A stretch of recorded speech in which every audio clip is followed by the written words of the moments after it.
السلام علیکم ویورز. عدنان شاہ ہیں لاہور سے.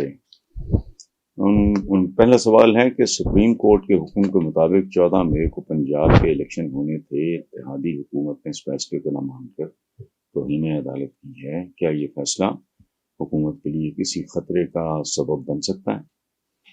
حکومت کے لیے خطرے کا سبب بن سکتا ہے یا نہیں بن سکتا، یہ میرے لیے اتنا امپورٹنٹ نہیں ہے، کیونکہ پریکٹیکلی یہ حکومت ہے ہی نہیں. یہ ایک ارینجمنٹ ہے. اسے حکومت کہنا تو حکومتوں کی توہین ہے، اور میں اس میں انٹرسٹڈ بھی نہیں ہوں کہ خطرہ، کیونکہ وہ تو مسلسل خطرے میں ہے. ہر گزرتا دن ان کی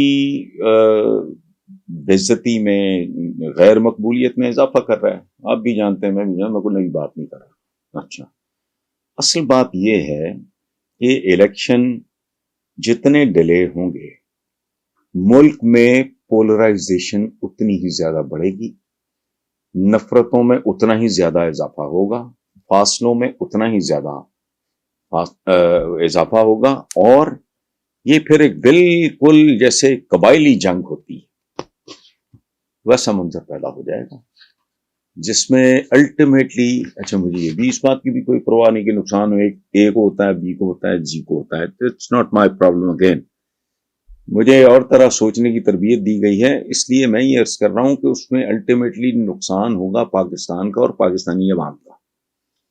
یہ جو لمچھڑے ہیں نا، یہ فارچون ہنٹرز جنہیں میں کہتا ہوں، ان کے منہ کو لگا ہوا ہے، جب سے پاکستان بنا ہے ان کے منہ کو، ان بھیڑیوں کے منہ کو خون لگا ہوا ہے ملکی وسائل کا. پروٹوکول تو پورا پورا خاندان لے کے گھس جاتے ہیں. یار کوئی ممکن ہے یہ فضل الرحمان صاحب دینے جا رہے ہیں دھرنا، وہ دھرنا یا دھرنی جو بھی ہوگی وہ دیکھ لیں گے، پورے کا پورا خاندان ہی گھسا ہوا ہے، بیٹے بھی تو سمتی بھی تو وائے بھائی کیا ہے اس میں؟ جس صرف ایک بات کا جواب دے دو، کیا ہے؟ پھر وہی بات، یہ سارے عبدالستار عیدی ہیں تو ملک کا اتنا بھیڑا غرق اور عوام پھوکے لگے کہ ختم. اگر یہ عبدالستار عیدی نہیں اور ٹوٹ کے پڑتے ہیں اقتدار کو، تو اس میں کیا ہے؟ بہرحال میں نہیں جانتا کہ حکومت کے لیے خطرہ ہوتا ہے نہیں ہوتا ہے. To hell with it, I am not bothered. مجھے لگتا ہے پاکستان کے لیے کچھ خطرناک نہ ہو یا عوام کے لیے خطرناک. عوام کی زندگیاں پہلے ہی عذاب ہو گئی ہیں، لوگوں نے ادھار دینا بند کر دیے. جو چھوٹی، مجھے کچھ somebody was telling me کہ جو لوور مڈل کلاس کی یا لوور جو بستیاں ہیں، چھوٹی چھوٹی گلیاں محلے، یہ وہ اس طرح کی، وہاں پرچون کی دکانیں ہوتی ہیں. ظاہر ہے وہ بھی کوئی شاپنگ مالز تو نہیں ہوتے، چھوٹی چھوٹی دکانیں ہوتی ہیں.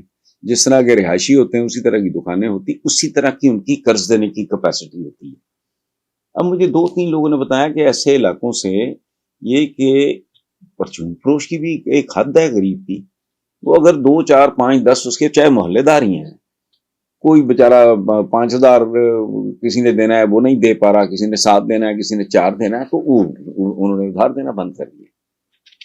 تو میں جب کہتا ہوں کہ پاکستان کو خطرہ، تو پاکستانی عوام کو خطرہ، تو مجھے ان چیزوں کا، باقی یہ تو حکومت ہے ہی، ایک ارینجمنٹ ہے جو قوم کے سر پہ تھوپا گیا ہے. اللہ خیر صلاح، آپ کو بھی پتا ہے، مجھے بھی پتا، وہ نئی بات نہیں میں